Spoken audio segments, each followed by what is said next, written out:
Friendly faces. Even us people? We good to go? Yes, especially, Those people. especially you. Okay. Good evening, everyone. We'd like to call the meeting of the Planning and Zoning Commission for the City of Washington to order.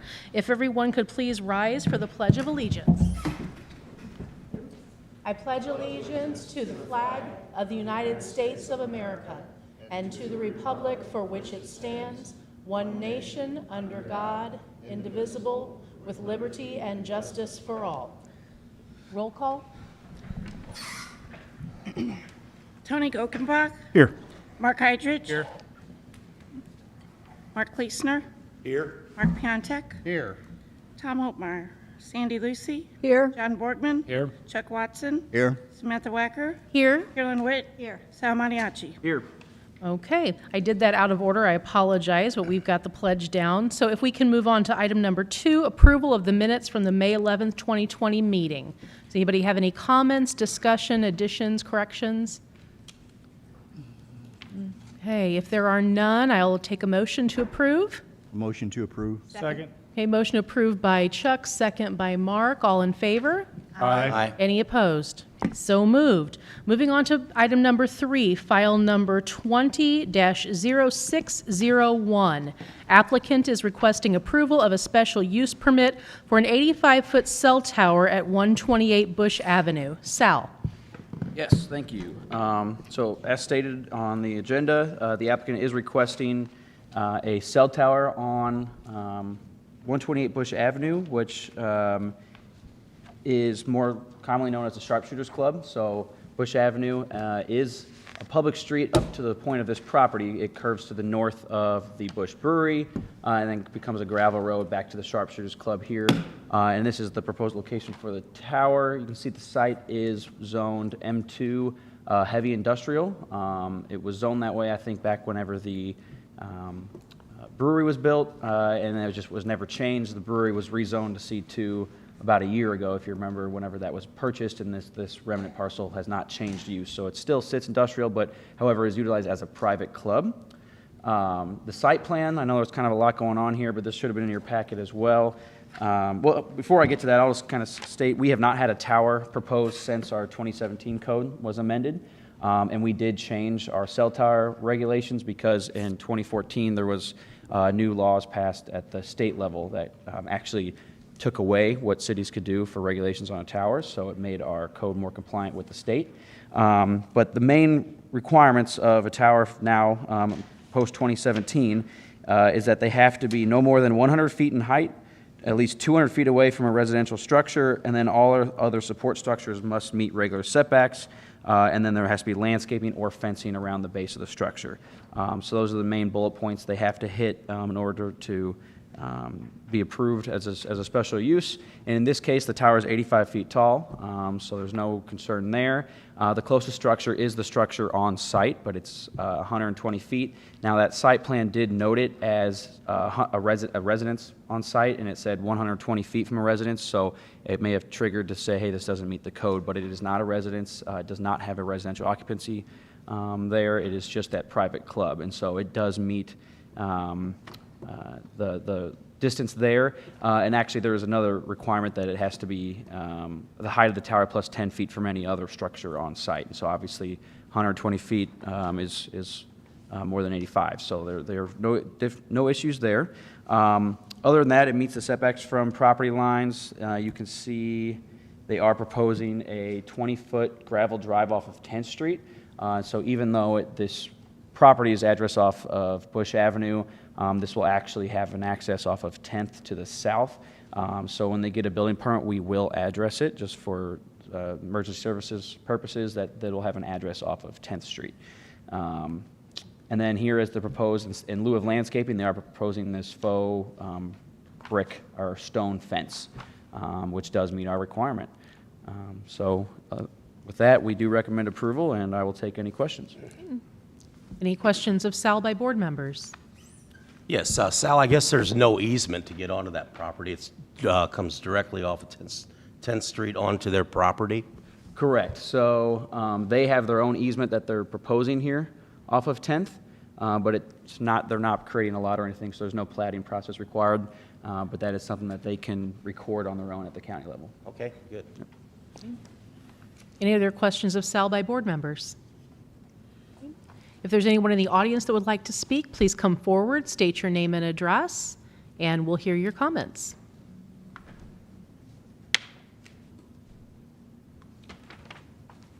Come forward. So,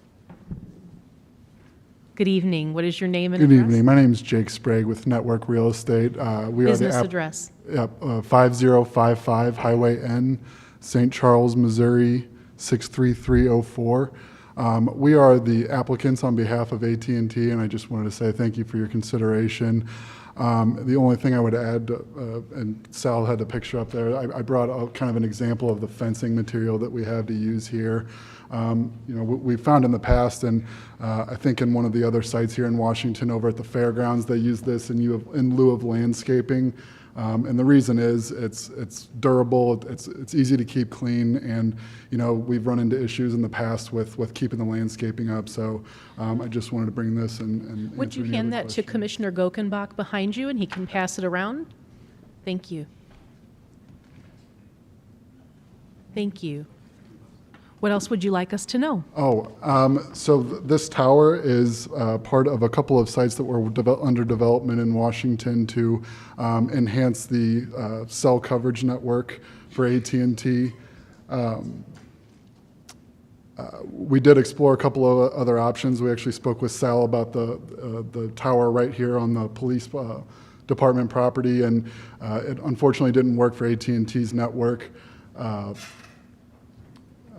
So, we had to go a little bit further down the way there on Jefferson. So I'm here to answer any questions that you guys might have for me, though.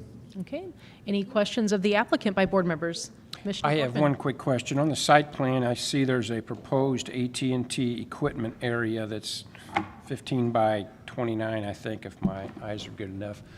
About how tall will that be? Is that a building, or is that just a low, will it be, the equipment be above the privacy fence? So I can't tell the exact, at this point with the construction drawings still being developed, it's usually, so they're moving away from those prefabricated buildings that are about 10 feet tall or a little bit less than 10 feet tall.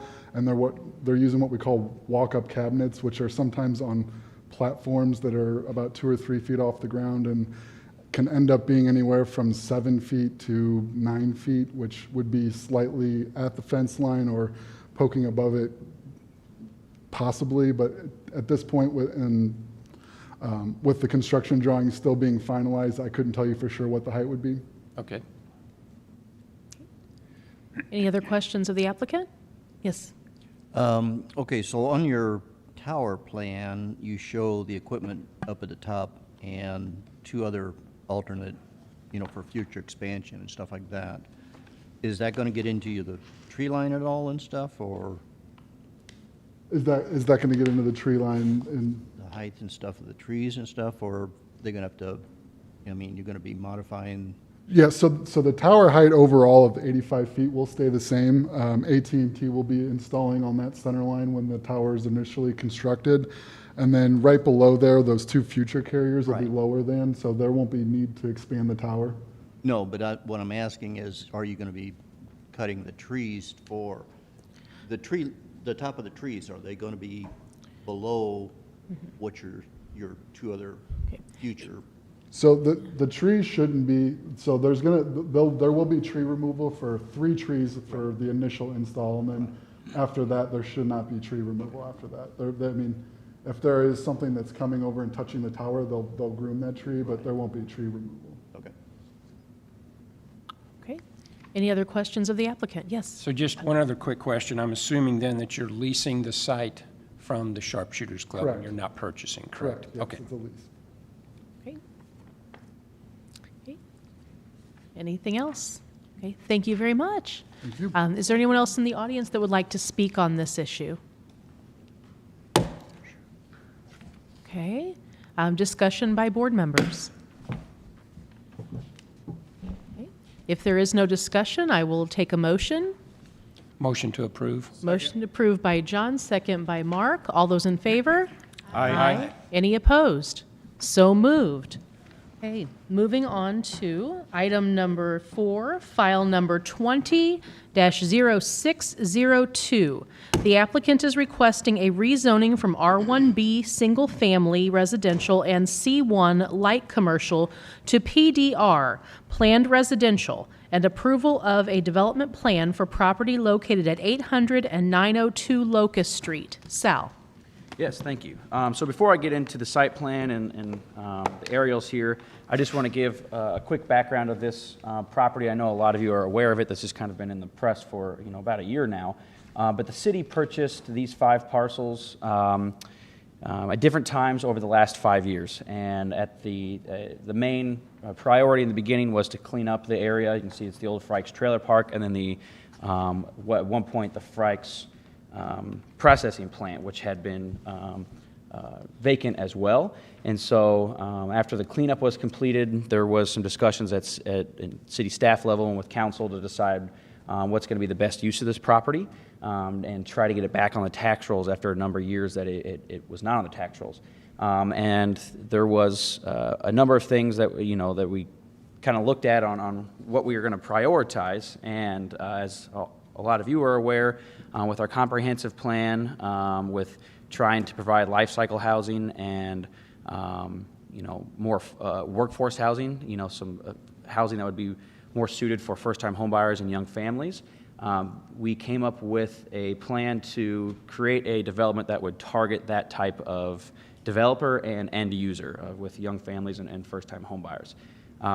As a lot of you are aware, Washington does have a significantly more aging population than our surrounding communities, and to combat that a little bit and try and bring down our median age and increase our population growth, we thought this would be a good starting point and almost like a catalyst to encouraging and incentivizing that type of development. And so we wanted to search and to work for a partnership, a public-private partnership, in order to get that development to happen. And so last summer we did go out for RFPs for developers to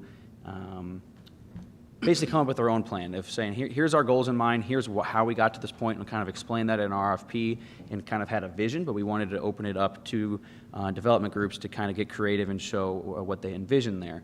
We ended up selecting McBride Homes to develop the property, and that kind of got us to this point here. We have worked out a development agreement with them as well, but as part of that, they would have to get the property rezoned to PDR, planned residential, because of its unique layout and density you'll see, and then obviously get the development plan approved as part of that rezoning. So the property here is zoned, most of it is zoned R1B, single-family residential, which is what the surrounding homes are. That's our densest single-family residential zone district that is unplanned. Minimum lot size of 6,000 square feet typically.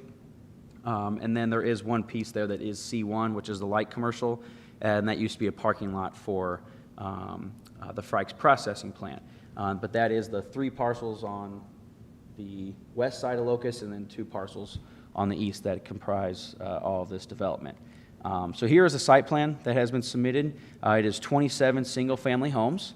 That is something that we kind of worked out with the developer when we were trying to envision this. We did even go back and forth a little bit between townhomes, a more multifamily style that would still be owner-occupied, but kind of landed on, given the surrounding area, given the market, and kind of what our goals here were.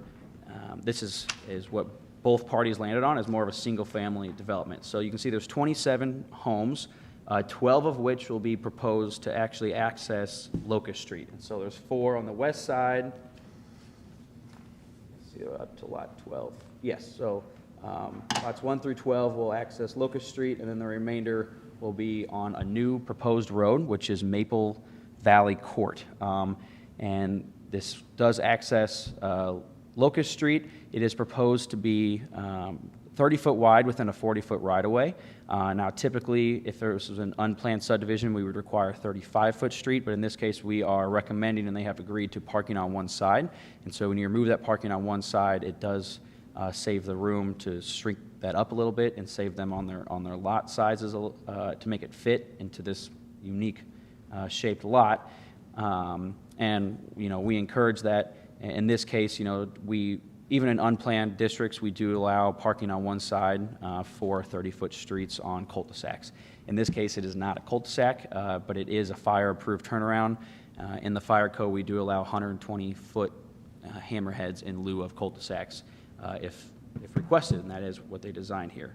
The density of the subdivision is, is a little bit slightly more dense than what is typically allowed in R1B. In order to get to the market level that they needed and the number of homes to make the project work for McBride and, and for the city, they have proposed, let me get the range here. Let's see, the lot sizes are from 3,800 square feet up to 6,500 square feet. So they do vary as you go around the turn. Obviously, some of those get larger and they have more room around that creek, and some of the corner lots do get slightly smaller. So obviously, some of those lots are smaller than what we would typically approve, but given it's this proposed subdivision that's downtown adjacent, there are a number of lots in our historic district that are smaller than 6,000 square feet and even more dense than the proposed development. We don't think that the proposed 27 lots in the layout that they have here is a detriment to the surrounding area. We think, given what it was historically and that it wasn't even on the tax rolls previously, over the past 5 years, we think that this is a good development for the area and it does not detriment the surrounding properties. Stormwater is being handled with its proximity to, let's see here, they do have some basins and its proximity to Bush Creek. There will be some retention areas that are held, and that will actually remain under city property. On most of those retention areas, there is some common ground proposed that will stay in the subdivision.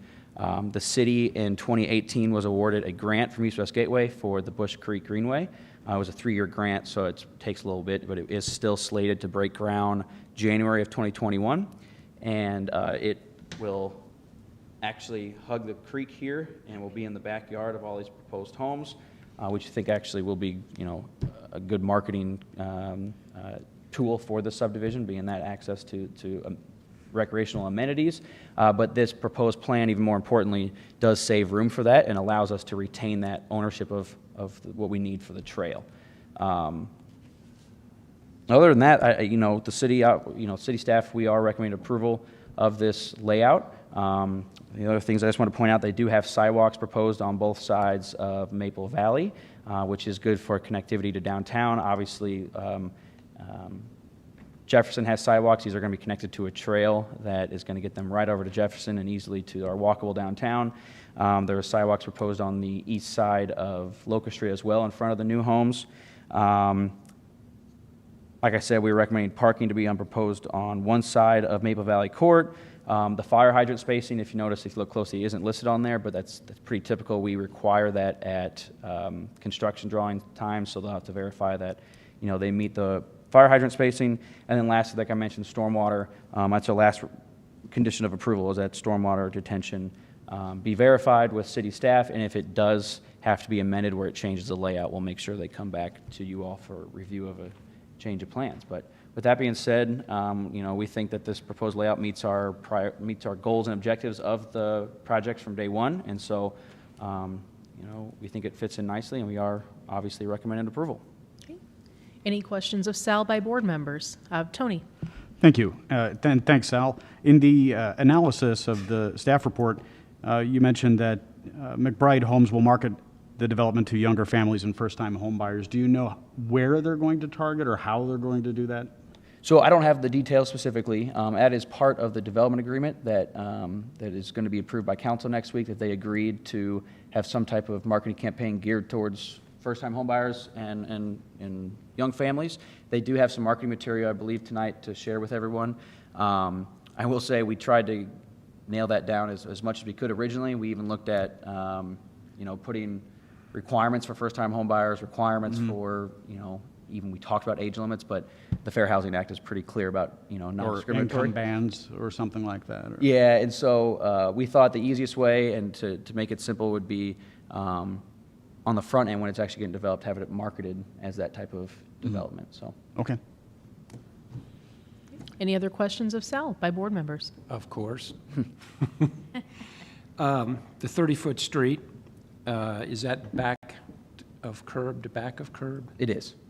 Okay, then what type of curb are we going to be using? That's a good question. The applicant will be able to answer that one. Okay? Because that would be, then you only have 28 and a half feet of usable space to park or to drive on. If you Depending on have, the width of the curb. if you have the normal Rolled sloped curb. rolled curb that the city uses, that takes up about another 18 inches in street width. So that was a question I have. Do you know which side the parking restriction would be on? We did not require that. I think as long as they just mark it on the plan, parking on one side, when it gets actually platted, that's. Okay? Because I would recommend probably not requiring the parking on the inside of the radius.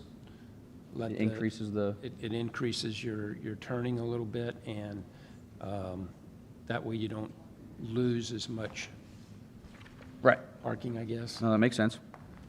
So that's, and again, that would make, the other thing, I think I had to get a magnifying glass out to find the fire hydrants. By doing that, I believe if I looked right, the fire hydrants would be on the west side, the east side going around. So if you had parking on the other side, you wouldn't have to worry about somebody parking. Correct, on the yeah. hydrant. Typically parking on one side of the street, we want the fire hydrants. And I think the code actually says that if you have parking on one side, the fire hydrants have to be on that no parking side. Okay. Will they have garages? They will, and that's something I should have mentioned, and they'll have renderings of each style. The front yard setback is 20 feet, which does allow driveways for off-street parking. Okay. And single car, I guess? I think they have options to customize single up to double on some of the, Because that would make a difference in parking. If you had a double wide driveway, you could get two cars as opposed to single. You could only get I know there are 4 types of homes that you could choose from, obviously varying in price as you go up. We required, as part of the development agreement, a base level, but then people could customize to pay more, and I believe a 2-car garage is something they could add. I also noticed the flood zone. Again, it's in the small print, that dotted and solid line that runs around the property. Correct. So, There's 2 zones evidently, the way it looks. One zone A, and the AE, and then AE? that's, yeah, 500 and 100. And so all of the homes will obviously be out of the 100. Our code requires 2 feet above base flood level of the 100 year. so that's the AE? I'm believe assuming it so. is, because it's Yes. closer to the creek. Correct, So then correct. the 500 would be the zone A, Yes, and the 500 is the one that looks like it goes up to the bend of the street. okay? And the houses then on the zone A would have to be raised also, or not? So actually, our requirement is 2 feet above the 100. That's just what our city code is. The developer said they actually go above and beyond that, and they do 2 feet above 500. 2 feet above. So they already do that just Okay. for additional flood insurance. Okay. And my last question, there by Lot 5, I see a retaining wall that's going to go on there with a maximum height of 12 feet. So my question there is, since this is a residential area, do we have some type of railing or security to keep kids from climbing around on that? There will be, as part of the building permit, there'll be one that'll be required at the top. Some type of, I think the building code allows like a fence railing or even like a landscape buffer. Shrubbery. Okay. But the building code does require that, correct? Okay. Yep. And that's all the questions I had. Thank you. Okay. Any other questions of Sal by board members? Great. Is there anyone in the audience that would like to speak on this? Please come forward. Please state your name, and if you're a city resident, state your residence address. If you're a business person, state your business address, please. Thank you. Thank you, Commissioners. I'm very happy to, thank you. My name's Jeannie Allmiller. I'm with McBride Homes, and my business address is 16091 Swingley Ridge in Chesterfield, Missouri. Very excited to be here with you this evening.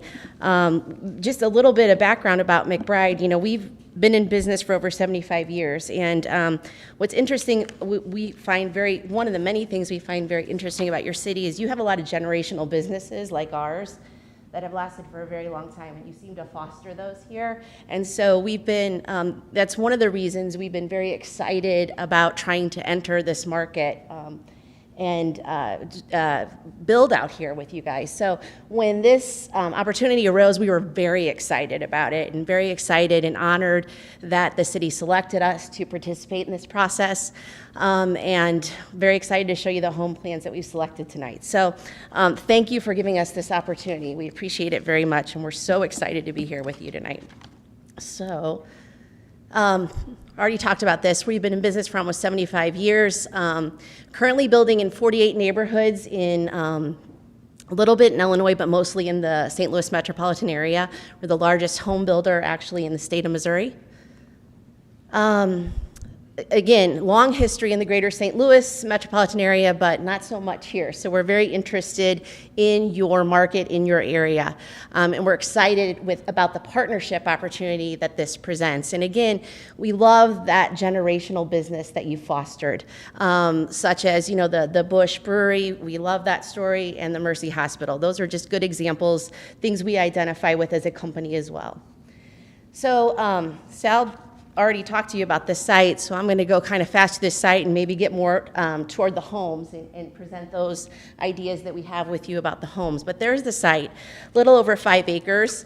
Sal already went through the zoning and the surrounding uses, so we won't talk much about that. We did note that the comp plan, both the existing and the future land use plan, supports the idea of residential for this site, and perhaps even some higher density residential, so that's great. The comp plan also incorporates a lot of goals and objectives which we believe completely align with this project, which is create opportunities for renters to become homeowners.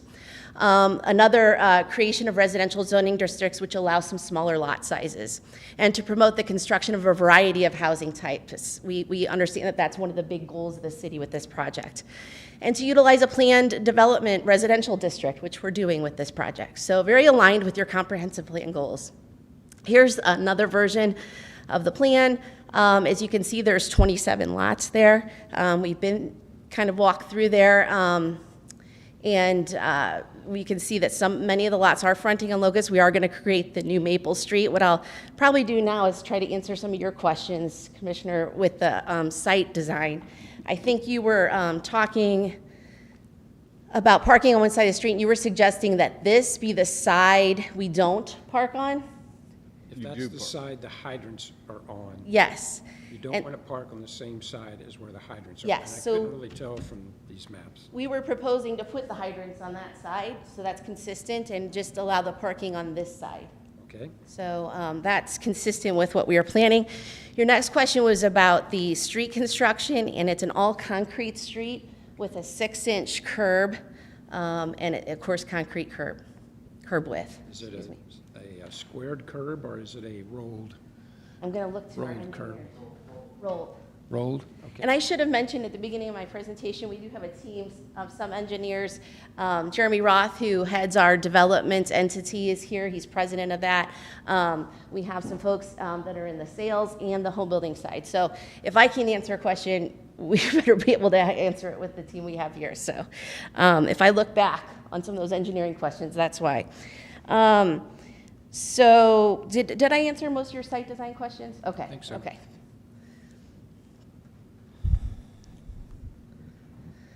Here's just with an aerial so you can kind of see how we fit in with the surrounding uses.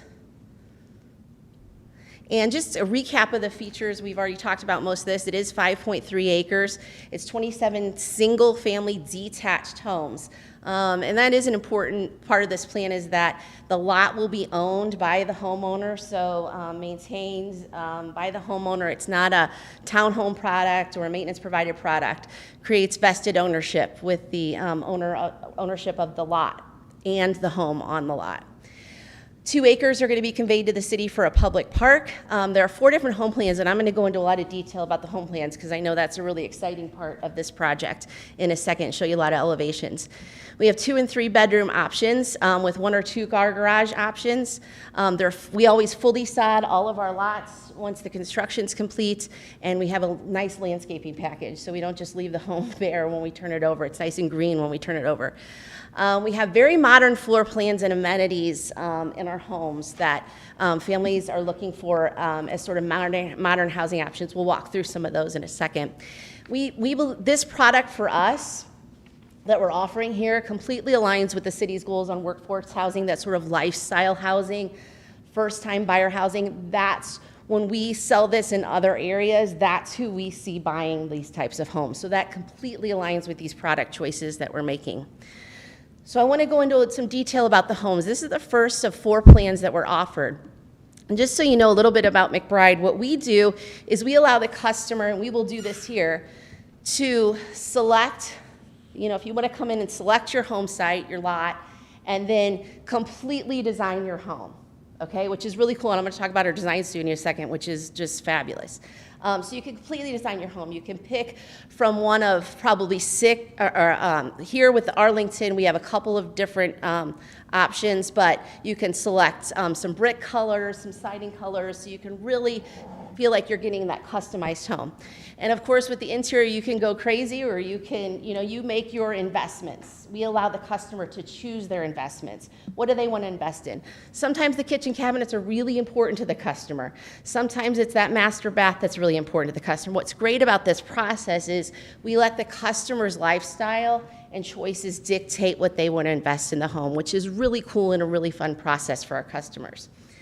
So you can see that these plans, all 4 of them are going to concentrate on really open space for entertaining. So you're not going to see walls between kitchens and dining rooms and family rooms. You're going to see wide open spaces. So if you have a party, nobody's cramped in one room, you can all see each other. It's a really nice gathering place. This is hard to see, and I apologize for that. But this is the floor plan, and I think what you should really hopefully see, without seeing a lot of detail maybe, is all the different ways you can, even with this one house floor plan, really customize it structurally. Forget about the design studio elements, but this is structurally. So on these plans, you can, add a powder room bath right here at the entrance.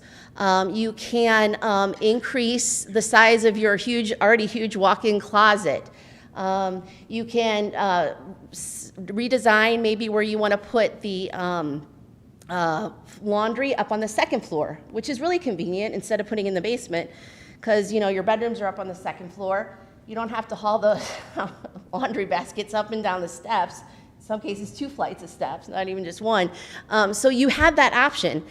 You can do a luxury master bath. So you can see just structurally with just this one plan how many different ways we allow the customer to invest in their home. And that's not even, that's before you get to the design studio. So the Arlington, just to recap it, it is a 2-car garage option. So this would be your 2-car garage option if you were really interested in a 2-car.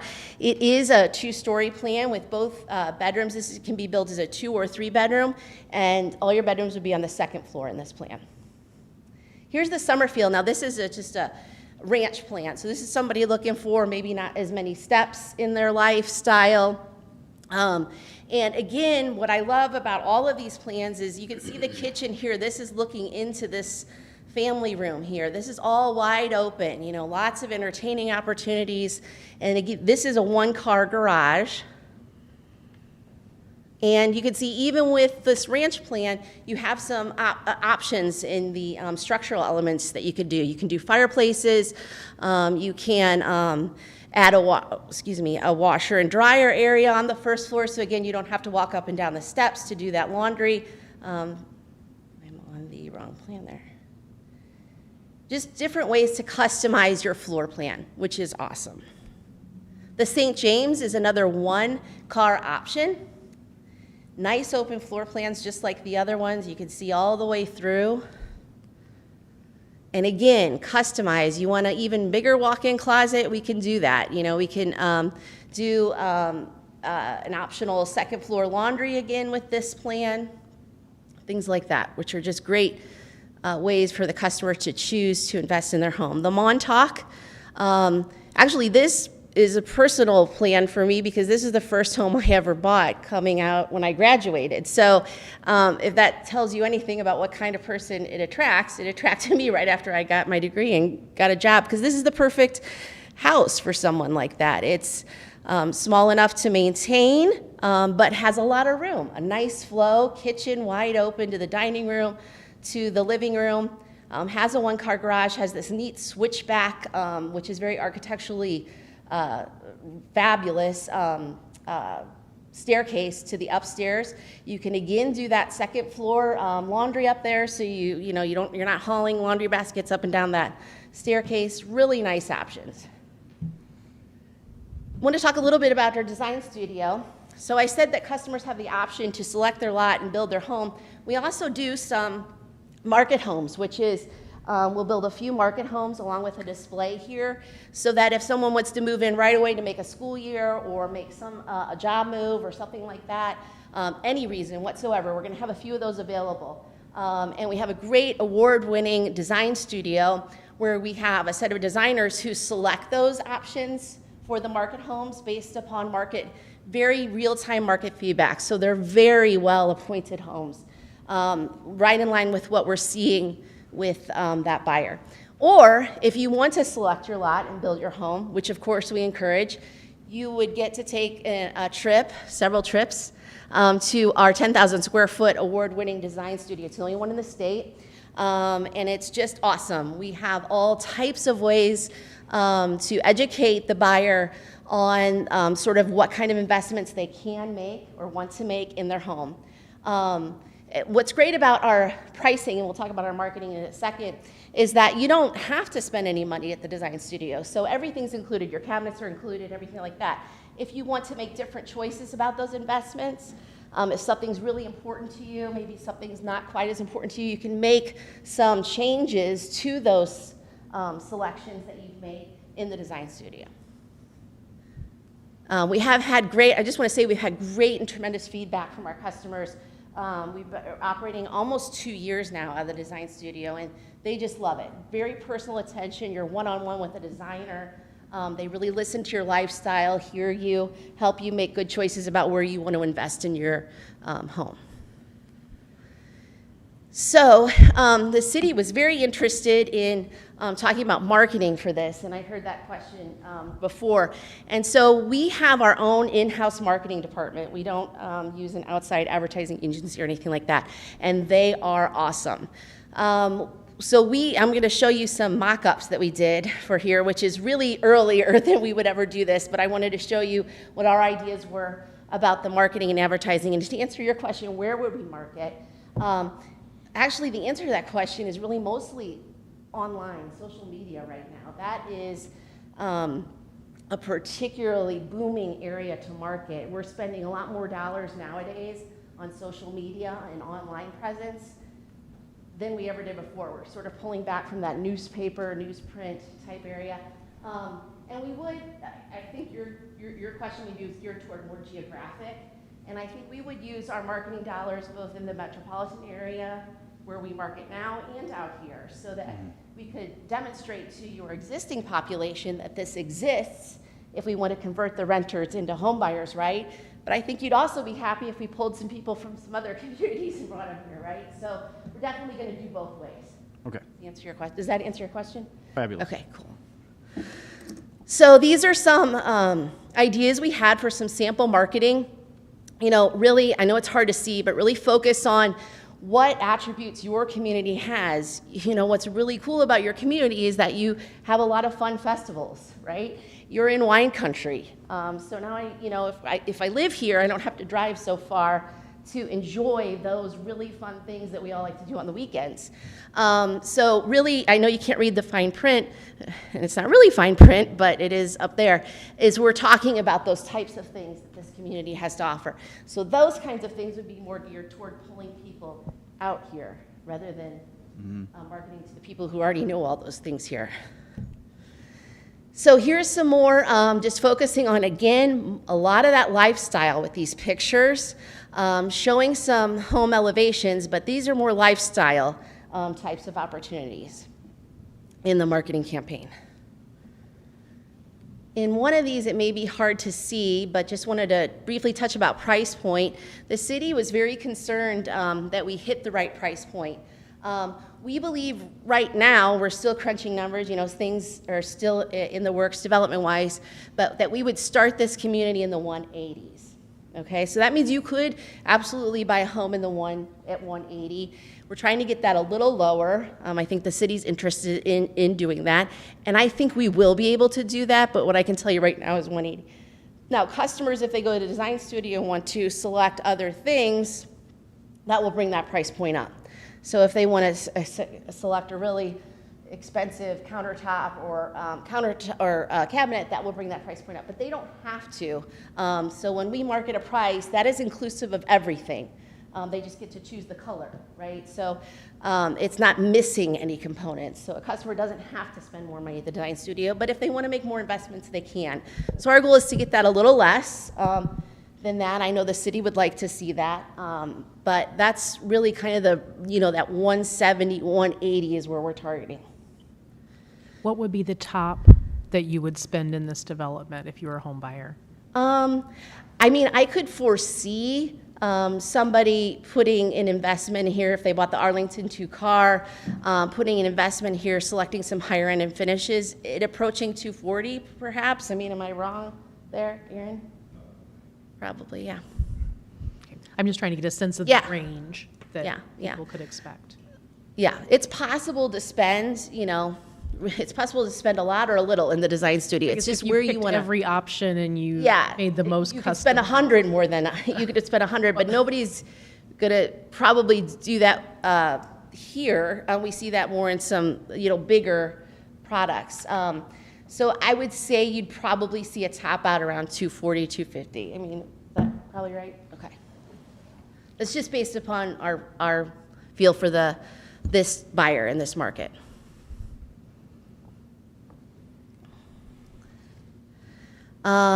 Here's more focusing on that floor plan and how it fits in with the lifestyle. So here we're emphasizing in these marketing materials that flowing open design of the home, and how that's great for entertaining, great for lifestyle, things like that. So when you go to the winery, you can all come home and drink more wine in the kitchen, and it's nice and open for entertaining.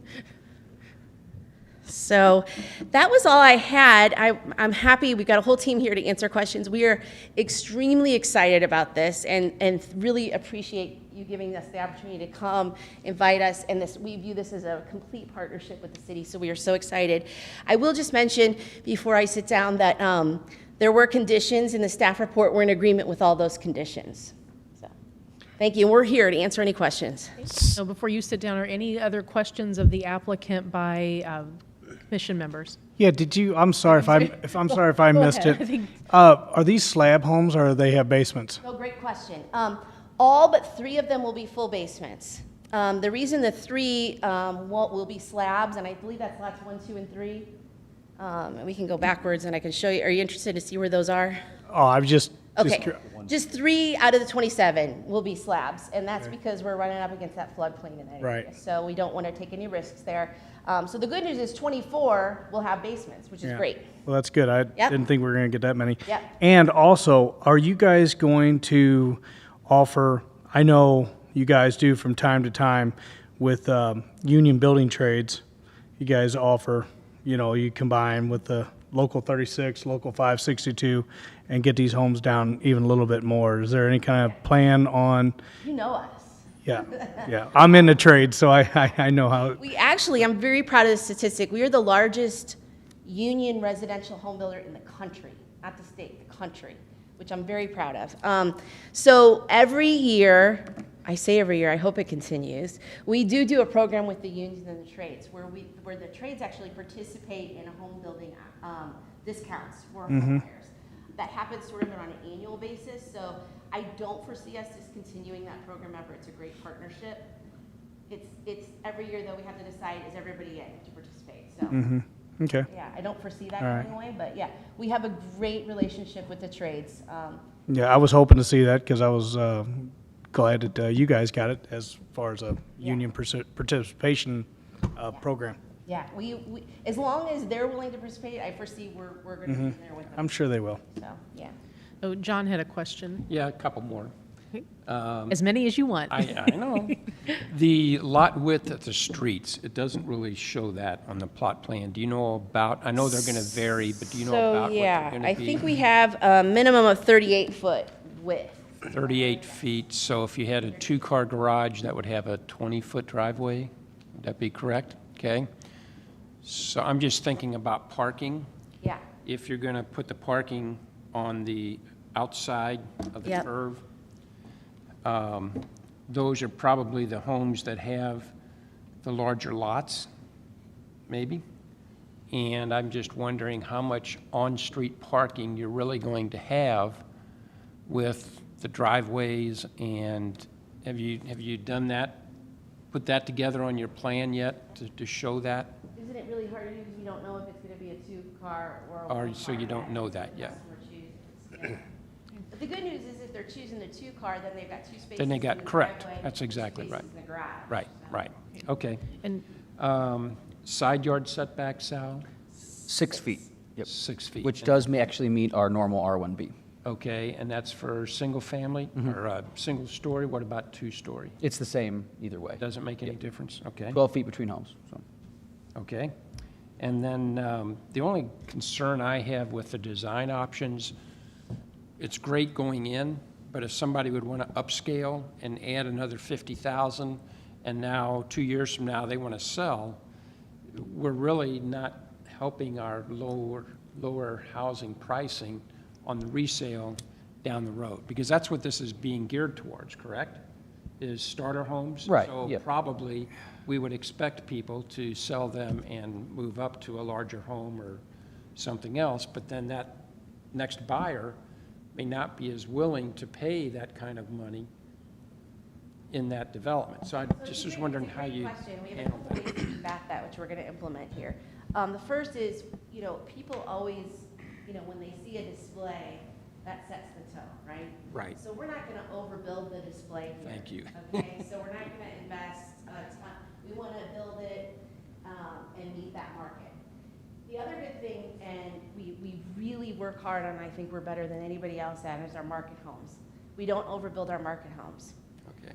So we really, and we have, with our software systems and our communication, we have such real-time analysis about what the market wants, and who's choosing what kind of level cabinet, who's choosing this, who's choosing that. So we have such good data based upon our 2-year experience with the design studio so far, that we can really build a market home that somebody's gonna walk into and want. And we don't ever overbuild those market homes. And there's one good business reason for that. We don't want to be stuck.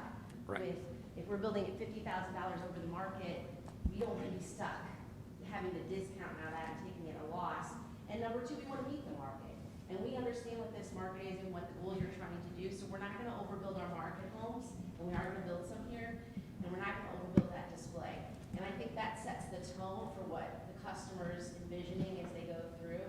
So I don't foresee that being a problem. Okay. But there again, John, you get that problem with any subdivision. Or, I mean, Well, you I do. can buy a house next to you. If yours is 400 and I stick another 300,000 in mine, that's my, they're going to have to take the hit when they sell it. They got Well, to be I smart understand, themselves. we've really worked hard to try to get this type of housing started. And I think it's important that we try to maintain that, because the people that buy these probably are not going to be staying there their entire life. Yeah, but I guess my question was, and maybe I wasn't understanding quite what you were getting at, but say I do buy a home from them, and it's just the standard house, and I walk in and I go, no, I want this. I mean, in the same token, you can't expect them to say, nope, No, this is all we're no, doing to right. it, Right. So And we I won't do didn't. that. Maybe I agree, I guess. Yeah, my I mean, point I didn't was- understand exactly yeah. where you were. Well, my point was, she was showing us the design studio and all the stuff that they can do, and my concern was that, okay, now with your display home and with your stock homes, whatever you want to call it, that you're going to upgrade those to show, well, this is what you can do, and now already we're out of the price range. Well, and what's So- great about the design studio too is that even if you have a budget that's for your design studio spending, let's say that's on the very low end.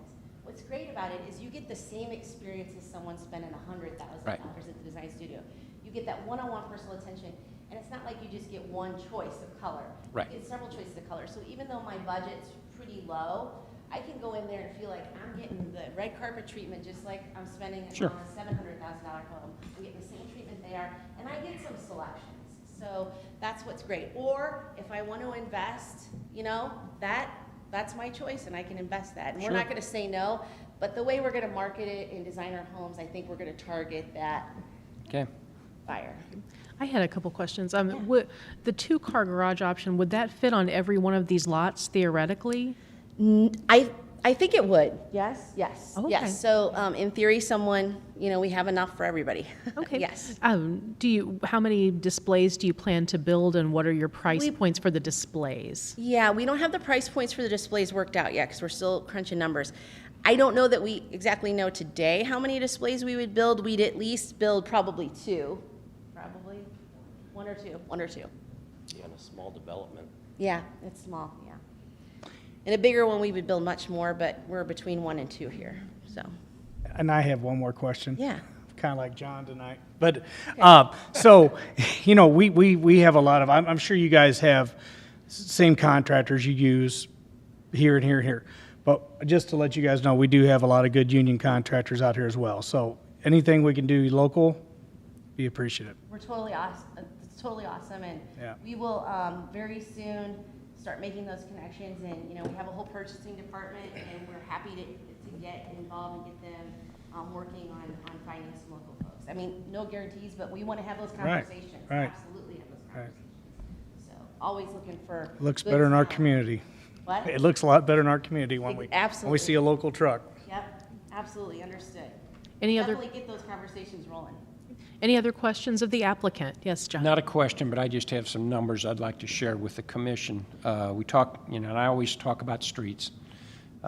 Normally, I would be pushing for a 35-foot street, okay, just because I can. So, Just so just so the applicant knows, Commissioner, Fireman person. yes, Commissioner Borgman is with our safety. He's very big in the safety. a 30-foot street with a rollback curb is actually going to give you a 28-foot 6-inch drivable surface, and you take 7.5 feet off of one side for parking. That gives you a 21-foot drivable roadway. So, just so you know, when two cars meet, somebody that's going to be tight. Most of the time when you have two cars opposing each other in 21 feet, somebody gets uncomfortable and doesn't want to meet that car, even though there's plenty of room. It's just that visual observation that you see. So just want everybody to realize that in a 30-foot street, it sounds wide, but in reality, it's not. John, are you comfortable, with the design as far as getting a fire truck in and out of there? Yeah, it's got the hammerhead at the end, you know, and keeping the fire hydrants accessible. It's one way in, one way out. I'm assuming the length is, I don't know what the total length of that is. It was, let me tell you, the length of The Maple length Valley. of the cul-de-sac or the hammerhead from the street out in. Yeah. I don't. It's less than the 700. I was going to say, it's less, I can tell it's less than the 700 Yeah. feet in the code. So, you know, there may be some that would be objectionable to it, but I think it's a workable thing. I've always been a fan of working together and get a development that we can work with, and I think we can work with this, so. Yeah, and I think we would be, even on a staff level, if it was a connecting street where you're going to have through traffic, then, yeah, I think the That'd be a 30-foot street. whole different story then. So, yeah, but in this case, you're going to have minimal traffic. I think a typical trips per day for a single-family home is like 9. So the trip generation here is not astronomical for the subdivision of this size. And I do have one other question that I brought up. Will there be a homeowners association? Yes, Okay. great question. I should have mentioned that. Yeah. There will be, all of our communities have a homeowners association Okay. to preserve value. They obviously, you know, as a planning commission, they do a lot of things, but number one reason for your community is they preserve value. So they have a set of regulations on what you can and can't do in an architectural committee and things like that. They'll also maintain the common ground. And so there'll be an annual assessment, not a monthly assessment, but an annual assessment. So yes, there will be those. So, In fact, you asked about one side of the street parking and how will that be enforced. I was actually going to mention it, so thanks for reminding me. We will put that in, we call it a CCNR declaration. Some people call it an indenture that we record with the plat and really start up that HOA. We will actually put that and write it in so it's of record in the county records and in their indenture CCNR declaration. So then the homeowner would see that when they would be considering the purchase? Yes, That they is, can help with the enforcement. Yeah. okay. So, And that's why I asked that thanks for question. reminding me. I meant to mention that as a solution to your. This is, just given the price point too, what is your anticipated assessment? You know, I don't, there's not a whole lot of common ground here to maintain. I mean, I'm just guessing off the top of my head. I'm not the one that puts together those budgets, so I might be going on a limb here, maybe $400 a year, probably. Oh, wow. Okay, that that- might be high for the market. Okay, Just, okay. you Well, know, that's you good might want feedback. to think about that with the market. That's good Because feedback. I live in the Quail Run subdivision, Okay. and ours is 200. Okay, Do you still Alright. have a pool? We have a pool, yes, that includes Oh. maintaining a pool. Wow. So I think you might be way Okay. out of your price range. on okay. that. Just, We will, that is especially with great young feedback. families. We will definitely look at that. Well, and we Thank really you. appreciate that you do look at where we are here. Yes. You know, that, because you all do wonderful things in a lot of places. And this is not Chesterfield. So this is, and I personally feel so excited that you're excited. Yeah. And that you're all excited because we've been excited, or some of us. Couple hundred. See, I'm not the right person. Okay, okay. I just want to make sure that you're not, that people aren't getting sticker shock and, But that's with great that part. So we're gonna take that back and talk to our folks about that. That's kind of stuff we want. Because really, the amenities we're talking about is really the green space. Yeah, we're I not, mean, we're not talking about maintaining a Is pool. there, right, is No. there a playground or anything No. planned? No, Okay, so no. it's really just. But you do have some, But probably. there's the trails coming and all in that. the water, detention, things like that that you have Mm-hmm. to maintain. But that's going to be minimal, and so they brought me back down, so. Thanks. Okay, okay. Any other questions by board members? Okay, thank you. Is there anyone else in the audience that Thank would you. like to speak on? Oh, I'm sorry, you had another question? Okay, any other members of the audience that would like to speak?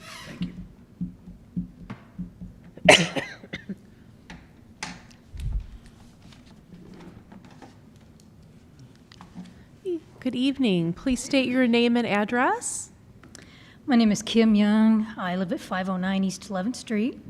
Okay, can you point out kind of where that is in relation Yes, I to can. just because Go back to the map. Yep. Maybe Sal can help with that. So this is 11th right here. Keep going, keep going. One more, right, not there, but to the left. Not that one, to the right, to the left. You're going right. To the left. Go to the On the left left. side of the street. This one or down? Right there. That's my house right there. No, the one next to the, right there. All right, so that's where I live. So you back up to this development? Yes. Okay. So I live next door to the Hammerhead and directly at the trail, is my understanding from seeing the maps and all that. So one of my questions is there going to be a school bus stop on Locust Street? I couldn't tell you that because that is something that the school district does on their own terms, as it's different districts, so unfortunately I would not be able to tell you that. Okay, so the reason I'm asking is when there was the mobile home park there, the kids did not want to walk all the way up 11th Street and all the way down Locust Street. They went through my backyard. I don't really want that to happen. I'm concerned about, especially this being a subdivision, that my yard will be considered an attractive nuisance, and I will get in legal trouble for people trespassing in my yard. And that goes the same way for this greenway. I think the greenway is a nice idea, but it's in my backyard.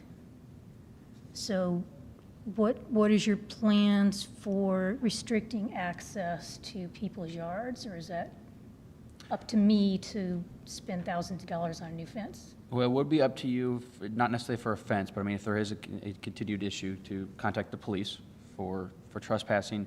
I would hope that the trail would keep people, if there's beforehand kids cutting through a yard, I hope the trail would keep them on a trail, because it does go directly to the high school.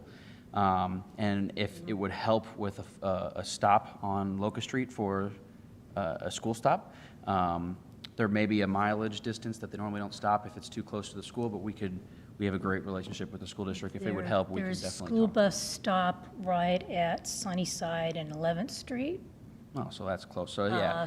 But that's far away from this development, hence all the children going through my yard to the mobile home park. I would have to think that they would have a stop that's closer to where these houses would be than making them go all the way around and down the street to Sunnyside. That wouldn't be 'Cause it'd be logical. theoretically many more children than before. Correct. Right. Yeah, and I don't know if the school district would then say there's now a trail that goes right to the high school, if they would not add a stop because of that, but we would be more than willing to, open that discussion with them, and if we think that Okay. that'll solve the problem, then, we'd encourage that. So could you point out the trail from the high school to there? Because I Don't wasn't know if really I clear on have- that. I don't know if I have a map that's zoomed out quite enough, but I can kind of Okay. show.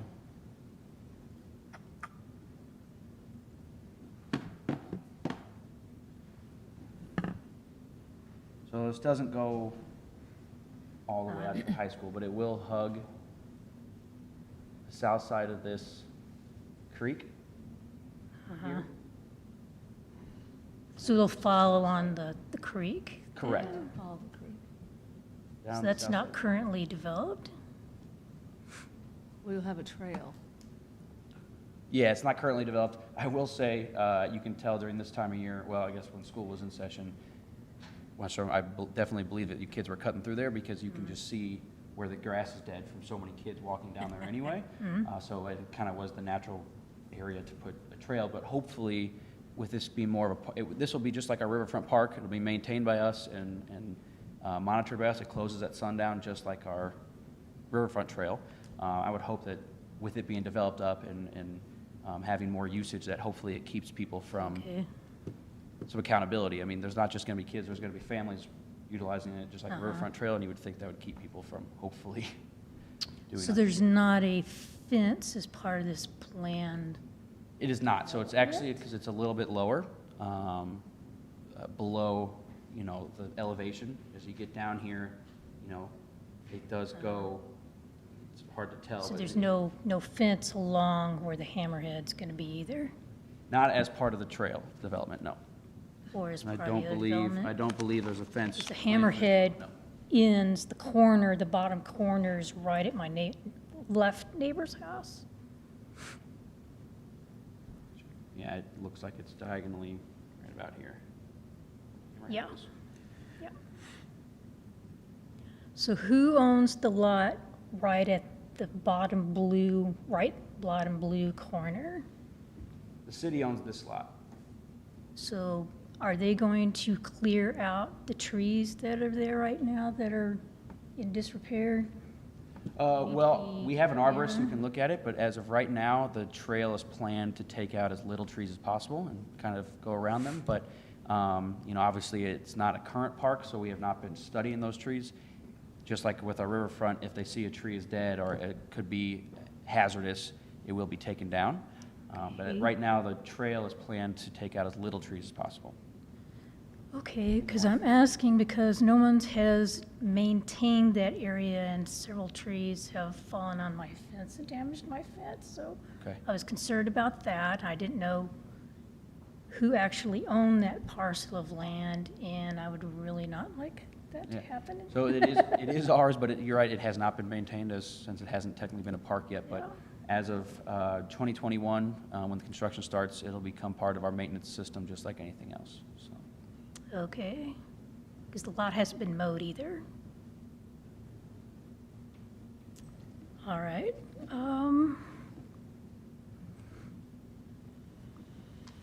So is there any ordinance against these new houses becoming rental houses in the future? no, so we cannot restrict that. Legally, we cannot keep people from turning it over to rental. Just like anywhere else in the city, people can buy and then just choose to rent later. Okay. What about turning them to Airbnb type properties? Again, we cannot restrict that, so what we can do is we regulate it.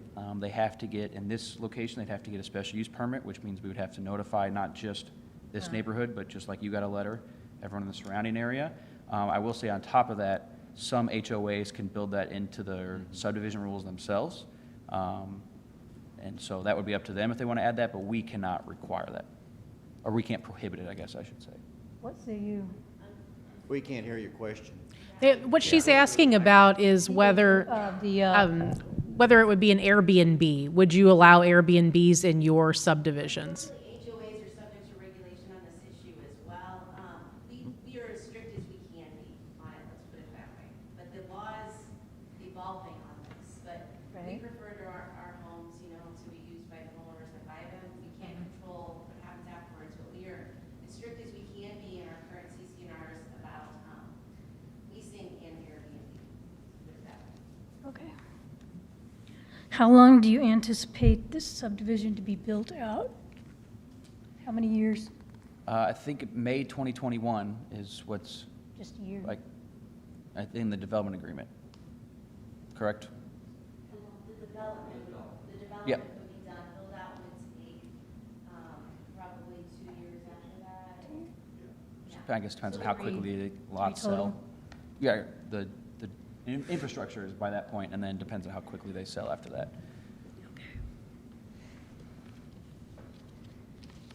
Okay, lots to think about. Thank you. Thank you. Thank you. Is there anyone else in the audience that would like to speak on this issue? Okay. Any discussion by board members? Okay. If there's no further discussion, I will entertain a motion. Make motion. Second. Motion to approve, Mark? Yes. Okay, and second by? Second it. I need to know who it was. I do. Mark Cleason Mark. seconds Okay. the motion Okay, very to good. I just want to make approve. sure for Gina, she's got to write that down. Okay. So we have a motion and a second. All those in favor? Aye. Aye. Any opposed? So moved. Thank you all for being here. Okay. Thank you. Yes, Good presentation. thank you. So this is scheduled for Monday night, the 15th, at City Council. And since there is no escrow that's required for this, we are going to have the preliminary development plan approval and final development plan approval on the same agenda, just like we did with the shoe factory a couple months back. So, Okay. So are there any further items for the good of the commission? Any blotter items, Sal? there is not. Okay. I do anticipate at least one item already or 2 items in July is already. So we still got a while before the deadline. So. Okay, well, if we have no further business, I'll entertain one last motion. I'll motion we adjourn. Motion to Second. adjourn, second. All those in favor? Aye. Any opposed? So moved. Meeting adjourned. Thank you. All right, thank you. Oh, we're fine. Oh, it was very, very good.